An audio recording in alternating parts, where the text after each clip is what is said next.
Have you ever thought about how most of the events we encounter are perceived as things that happen to us, rather than originating from ourselves? These events are driven by some external power or activity, which limits our understanding of ourselves. Even occurrences within our own bodies are categorized as things that happen to us, just like events in the outside world.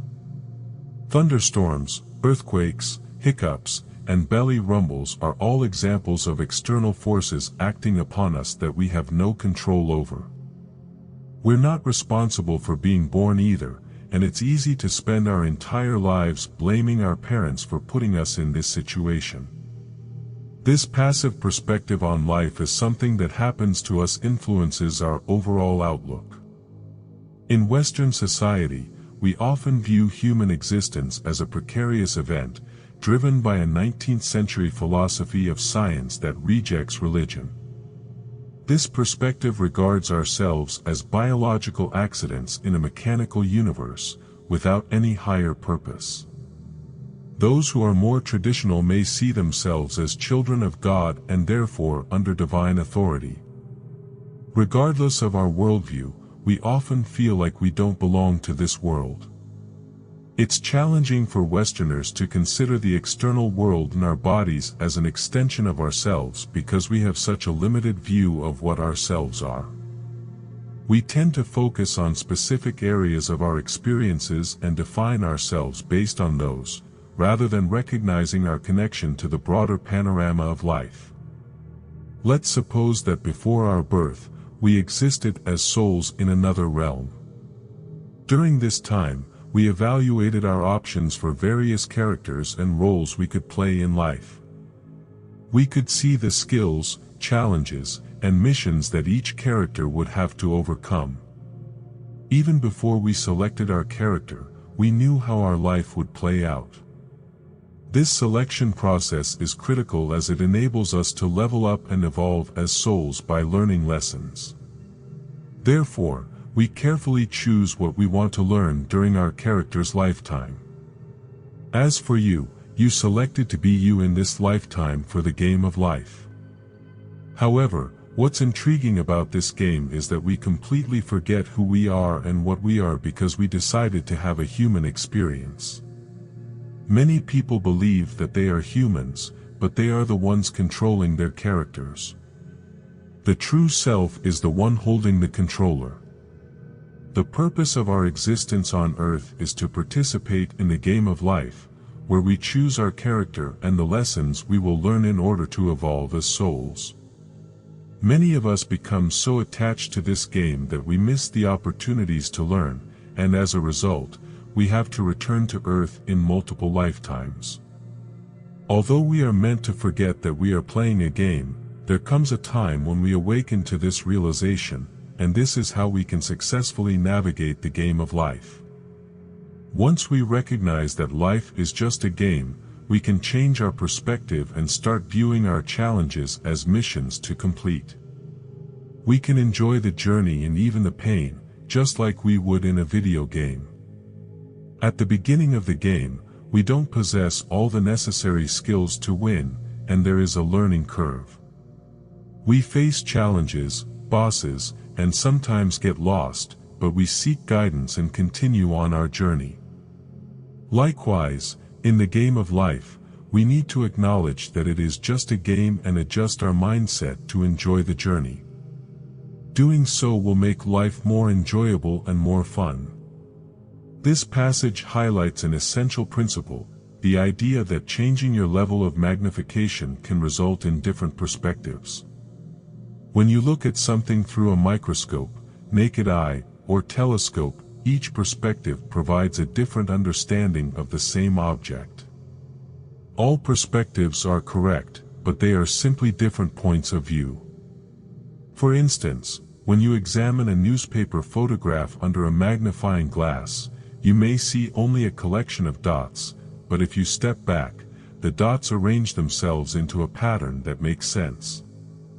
Similarly, our limited view of ourselves can make us appear senseless, but from a broader perspective, we may see a bigger picture that is not visible in our ordinary consciousness. When we look at our bloodstream under a microscope, we can see the conflict between microorganisms, which can be fatal if we take sides. However, this conflict is necessary for the health of our organism. Conflict at one level of magnification may be harmony at a higher level. So, our problems, conflicts, and neuroses may appear as a state of conflict at our level of magnification. However, a broader perspective may show us that it is a situation of harmony. According to some claims, certain individuals have achieved a state of consciousness where they perceive the apparent chaos and disorder of daily life as a manifestation of a larger whole that functions in complete harmony. However, this understanding relies on one's ability to overcome the illusion that space separates things, the distance between birth and death, for instance.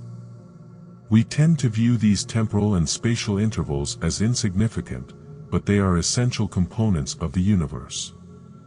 For instance, stars cannot exist without space surrounding them. Therefore, bodies and the space surrounding them are interconnected and must be viewed as part of a single continuum. Life is a complex pattern that can only be understood by recognizing this connectivity. Our bodies are recognizable patterns that constantly change, and our only constant is the way we behave. We are all manifestations of the energy of the universe. Life is like a game of hide and seek.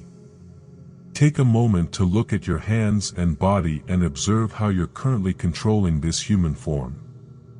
Remember that you are not the body, but rather it belongs to you. This is your character for this lifetime, and you have the power to change it to be anything you desire. You don't have to remain the same person tomorrow as you are today. The only thing stopping you are the beliefs you hold about your character. If you want to change your character's mind, start by meditating. Meditation and other self-improvement practices are the tools you have to upgrade and transform yourself. You are in control of your reality. While others are playing their own games, you are the only thinker and creator of your game. It's as if we're all playing individual games within one big collective game, and we have the freedom to create and play it however we want.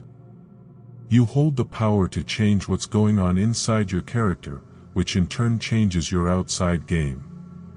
The laws of the universe are always working, but as a character and creator, you have the ability to use and manipulate these laws to work in your favor.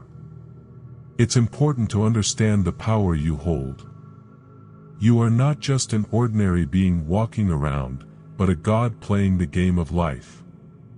You are a piece of what created everything in existence, and your purpose on earth is to play with your energy and power to create. The game of life was specifically designed for you, and that is truly amazing to hear. Moving forward, I encourage you to shift your perspective on what life truly means. Try to view the challenges you face from a different angle and learn to appreciate the small joys in life. Don't take everything too seriously and allow your creativity to flourish. Pursue what you truly desire, and even if those around you lack faith in your abilities, view it as a challenge to overcome. Rather than harboring negative feelings towards those who doubt you, be thankful for their presence as they can teach you important lessons and help you grow. Use any negativity as a means to develop and progress. Once you conquer these obstacles, the universe will remove them from your path, as they are no longer necessary for the next stage of your life.